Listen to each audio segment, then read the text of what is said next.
آج ہم ایک اہم موضوع پر بات کریں گے، وہ ہے اسلام میں غربت کو کیسے ختم کیا جا سکتا ہے۔ دیکھو، غربت صرف پیسوں کی کمی کا نام نہیں ہے۔ غربت ایک ایسا مسئلہ ہے جو ایک انسان کی زندگی، اس کی تعلیم، اس کی صحت اور اس کی خوشیوں کو متاثر کرتا ہے۔ اسلام ایک مکمل ضابطہ حیات ہے۔ اسلام نے غربت کو ختم کرنے کے لیے خوبصورت اصول دیے ہیں۔ سب سے پہلے ہم بات کرتے ہیں زکوٰۃ پر۔ اسلام میں ہر مالدار مسلمان پر زکوٰۃ فرض ہے۔ زکوٰۃ کا مقصد یہ ہے کہ معاشرے میں غریب اور ضرورت مند لوگوں کی مدد کی جائے۔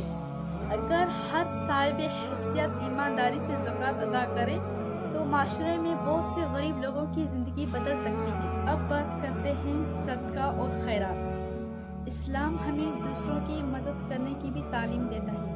آپ کی ایک چھوٹی سی مدد بھی کسی غریب کے چہرے میں خوشی لا سکتی ہے۔ نبی کریم صلی اللہ علیہ وآلہ وسلم نے فرمایا کہ بہترین انسان وہ ہے جو دوسروں کی مدد کرے۔ اسی طرح اسلام نے محنت اور حلال روزی پر بھی زور دیا ہے۔ اسلام یہ نہیں کہتا کہ ایک بندہ دوسرے بندے پر بوجھ بن جائے، بلکہ اسلام کہتا ہے محنت کرو، ہنر سیکھو اور حلال روزی کماؤ۔ اگر نوجوان تعلیم کے ساتھ ساتھ ہنر سیکھے گا تو اس طریقے سے بھی غربت ختم ہو سکتی ہے۔ اسلام نے سود سے بھی منع کیا ہے۔ دیکھو، سود دینے والا اور لینے والا دونوں جہنمی میں ہوتے ہیں۔ سود ہمیشہ مجبور لوگ ہی لیتے ہیں، مگر ان کو یہ نہیں پتا ہوتا کہ سود آپ کو مزید کمزور کرے گا۔ اس لیے میں آپ لوگوں سے یہ ریکویسٹ کرتی ہوں کہ کبھی بھی کسی انسان کی مجبوری کا ناجائز فائدہ نہ اٹھائے۔ تعلیم۔ دیکھو، غربت کو ختم کرنے کے لیے تعلیم کا بھی اہم کردار ادا ہے۔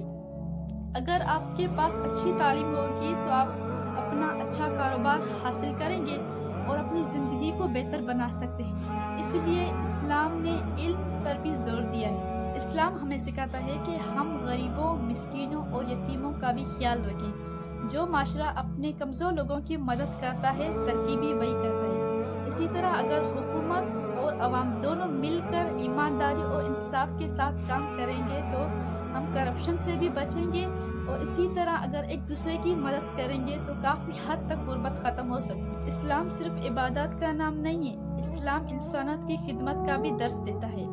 اگر ہم اسلام کے اصولوں پر عمل کریں تو زکوٰۃ کو صحیح لوگوں تک پہنچائیں اور غریبوں کی مدد کریں تو اس طریقے سے ہمارا جو معاشرہ ہے وہ خوشحال بن سکتا ہے۔ اللہ تعالیٰ ہمیں دوسروں کی مدد کرنے والا انسان بنائے۔